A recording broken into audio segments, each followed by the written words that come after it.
Vă salut, dragi prieteni, și bine ne-am regăsit la un nou videoclip. Sunt atât de fericit pentru că, uite, am intrat în martie și dau startul sezonului altoirilor, indiferent de tehnica pe care o folosesc. O să merg chiar acum să altoiesc un măr aici și să vedeți ce frumos să-l fac. Sunt sigur că mulți dintre voi ați fost păcăliți oarecum de timpul acela frumos dinainte și ați mers și ați altoit.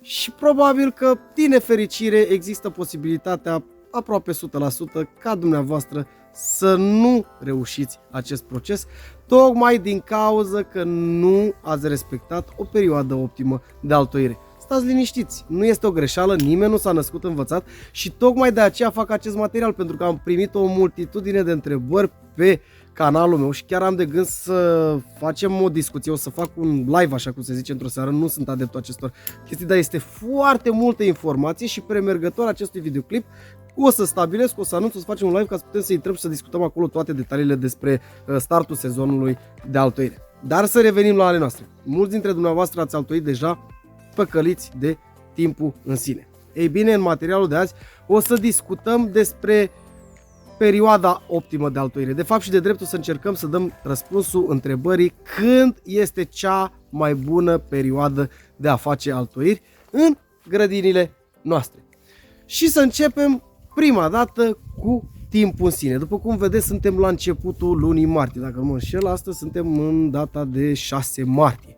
Și afară a nins și urmează niște temperaturi de minus 14 grade, sau cel puțin așa anunță în zona mea. Nu or să fie minus 14, dar un minus 9 vor fi cu siguranță. Ce se întâmplă dacă noi am altoit? Cu siguranță nu se va prinde. Dar haideți să discutăm principial toate punctele forte despre care ar avea legătură sau nu altoirea noastră. Dar până atunci să cert un câine. Daisy, stai cu minte. Sunt câinii mei, văd pisica prin grădină și astfel încep să chiregă. Și primul sfat pe care vreau să vi-l dau este să prăviți în jurul dumneavoastră înainte de a face altoirea. Sunt 100% sigur că acolo unde există pomi fructiferi, în zona dumneavoastră, în jurul dumneavoastră, există alți pomi care pleacă în vegetație mult mai repede decât pomii pe care doriți dumneavoastră să altoiți. Cum ar fi zarzărul sau corcodușul, este cel mai bun indiciu că seva a plecat în pom. În momentul în care dumneavoastră observați la zarzăr sau la corcoduș că a început să se umfle mugurii aceia floriferi de pe ramurile respective, atunci dumneavoastră puteți să începeți procesul de altoire, pentru că sunteți 100% siguri că seva a pornit în pom. În momentul în care dumneavoastră faceți o secțiune cu foarfeca sau cu ce vreți dumneavoastră și pur și simplu mergeți și faceți acele lucrări, eu iau un cater, eu nu trebuie cine știe ce cuțite sau știe ce scule performante, așa cum spune cineva, să altoie, și o să discutăm în materialul următor. Când ai luat un cater și ai făcut o secțiune aici și ai îmbinat pur și simplu cealaltă ramură, dacă noi nu avem seva pornită, ea se va deshidrata în 2-3 zile, poți să-i faci tot ce vrei, să-i pui 100 de masticuri, folie de plastic, absolut orice, ea se va deshidrata și nu se va prinde altoiul. Pur și simplu, dumneavoastră trebuie să aveți în vedere că în momentul în care faceți secțiunea, cel puțin în porta altoi, adică acea zonă care susține altoiul, să fie seva pornită, să aibă sevă în acest pom. Și semnul cel mai bun este să vă uitați de lângă pomii din jur, așa cum am spus, spre exemplu, la corcoduș sau la zarzăr. Să vă uitați la liliac, atunci când începe să îmbobocească liliacul, dacă aveți liliac în zonă. La fel, este un moment care spune că dumneavoastră puteți să altoiți. Vă mai puteți uita la vița de vie, dacă începe să curgă seva aceea, poate dumneavoastră nu aveți sau a tăiat un vecin. Deci dumneavoastră trebuie să urmăriți momentul în care seva pleacă în pom. Dar mare atenție, pentru că urmăriți acest lucru, este foarte important să mai cunoașteți și celelalte aspecte. Portaltoiul cât și altoiul trebuie să fie compatibile. Dumneavoastră puteți să altoiți cu un altoi de undeva de unde seva a plecat deja în pom, deci pomul a plecat în vegetație, iar dumneavoastră aveți portaltoiul neplecat în vegetație.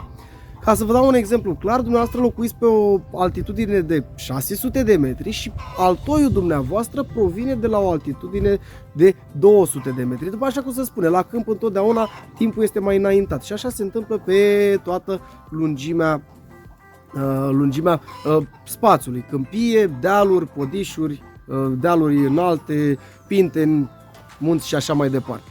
Și iar aici trebuie să fie o compatibilitate bună, dar vorbeam despre momentul propice de altoire.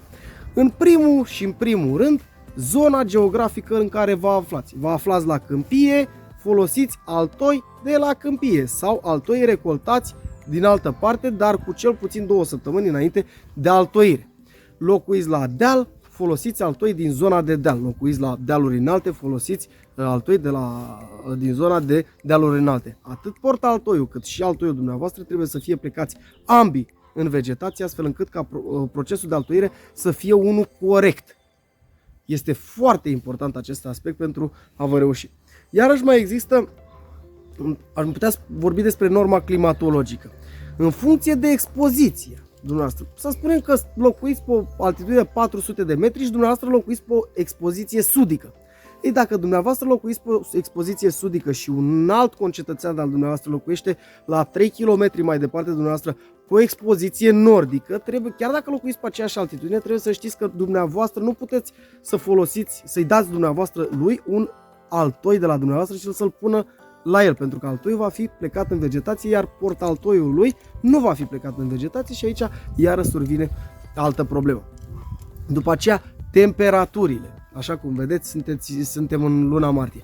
Perioada optimă de altoire, din punctul meu de vedere, în ceea ce privesc altoirile de primăvară, în uscat, pentru că se altoiește și în verde, sunt mai multe tehnici, este undeva începând cu jumătatea lunii martie până spre 20 aprilie, o perioadă optimă, dacă aș putea spune eu așa, în ceea ce privește altoirea pomilor fructiferi, dar ținând cont de ceea ce v-am spus.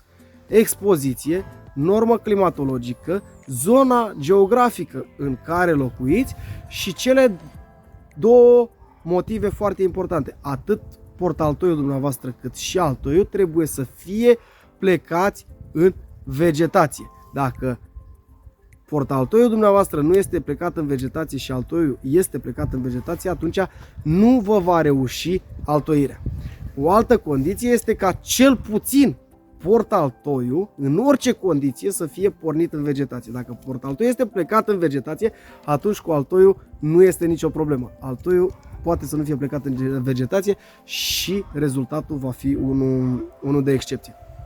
Deci, să răspundem la această întrebare, din punctul meu de vedere, 15 martie, 15 aprilie, sezon optim de altoire.